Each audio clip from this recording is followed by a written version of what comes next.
Karthik Deepa serial April 11 எனக்கான எபிசோடுக்கான review தாங்க இந்த வீடியோவில் நம்ம இன்றைக்கி பார்க்க போகிறோம். எபிசோடை ஸ்டார்ட் பண்ணுறதுக்கு முன்னாடி இந்த வீடியோவை மறக்காமல் லைக் பண்ணிக்கோங்க. என்ன நடக்குதுன்னா, நம்ம கார்த்திக் கேட்குறாரு, அம்மா இது மாதிரி நீங்கள் எதுக்கும் கவலைப்படாதீங்க, எல்லா பிரச்சனையும் நான் சால்வ் பண்ணிடுறேன் அப்படின்னு. அப்போ அபிராமி சொல்கிறாங்க, ஏற்கனவே அந்த அருண் சொத்தை பிரித்து கேட்டான், அடுத்து ஐஸ்வர்யா கேட்டால், இப்போ ஆனந்த் சொத்தை பிரித்து கேட்டிருக்கான். சொத்தை கூட நான் பிரித்து கொடுத்துட்டு இருந்துருவேன், ஆனால் மீனாட்சியோட வாழ்க்கையை இப்படி பிரிஞ்சு போச்சே, இனிமேல் நான் மீனாட்சிக்கு என்ன பதில் சொல்ல போகிறேன் அப்படின்னு. அப்போ கார்த்தி சொல்கிறாரு, அம்மா அந்த ரியாவை பற்றி இன்னும் ஆனந்துக்கு தெரிய வரல. ஆனந்த் மட்டும் ரியாவை பற்றி புரிஞ்சுக்கிட்டாருன்னா அதுக்கப்புறம் ஈஸியாக ரியாவை இந்த வீட்டை விட்டு அனுப்பிடலாமா அப்படின்னு. இது கேட்டுட்டு அபிராமி சொல்கிறாங்க, இருந்தாலும் மீனாட்சி மறுபடியும் ஆனந்தை ஏற்றுக்கணும்ல, அவள் ஏற்றுப்பான்னு எனக்கு தோணலை கார்த்தி அப்படின்னு. அப்போ கார்த்தி சொல்கிறாரு, கவலைப்படாதீங்கம்மா, எல்லாத்தையும் சால்வ் பண்ணிடலாம் அப்படின்னு. அப்போ நம்ம கார்த்தி நேராக அருணாச்சலத்துக்கு கால் பண்ணி, அப்பா இன்னும் கொஞ்சம் நேரத்தில் அம்மாவை டிஸ்சார்ஜ் பண்ணி வீட்டுக்கு கூட்டிகிட்டு வந்துடுவேன் அப்படின்னு. இதை கேட்டுட்டு அருணாச்சலமும் சரிப்பா அப்படிங்கிறாங்க.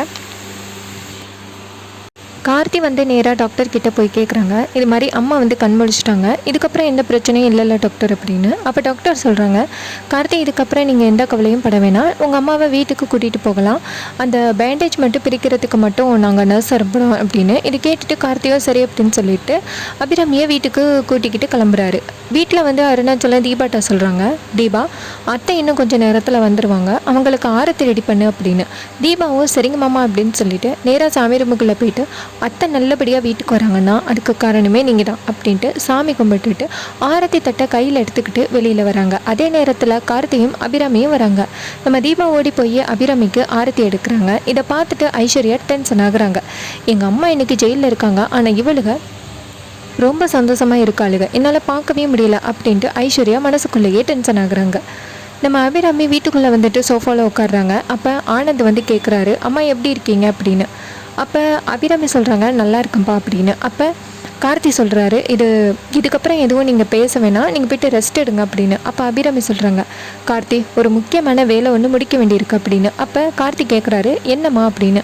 அப்போ அபிராமி சொல்கிறாங்க, கார்த்தி இது மாதிரி சொத்தை பிரிக்க போகிறப்பா அப்படின்னு. இதை கேட்டுட்டு கார்த்திக் கேட்குறாரு, எம்மா அதை பற்றி தான் பேச வேணான்னு சொன்னல அப்படின்னு. அப்போ அபிராமி சொல்கிறாங்க, கார்த்தி அதை பற்றி பேசாமல் இருந்தால் கண்டிப்பாக பிரச்சனை பெருசாகிட்டே போகும், அதனால நான் இந்த சொத்தை பிரிச்சிட்றேன்ப்பா, வக்கீல வர சொல்லிட்டேன் அப்படின்னு.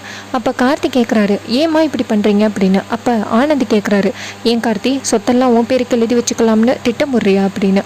அதுக்கு கார்த்தி சொல்கிறாரு, அண்ணா நான் ஏற்கனவே சொல்லிட்டேன், என் சொத்தை கூட உனக்கு கொடுக்கறதுக்கு தயாராக இருக்கேன், ஆனால் எனக்கு சொத்தெல்லாம் வேணாம், என் அம்மாவும் என் அப்பாவும் இருந்தால் மட்டும் போதும் அப்படின்னு.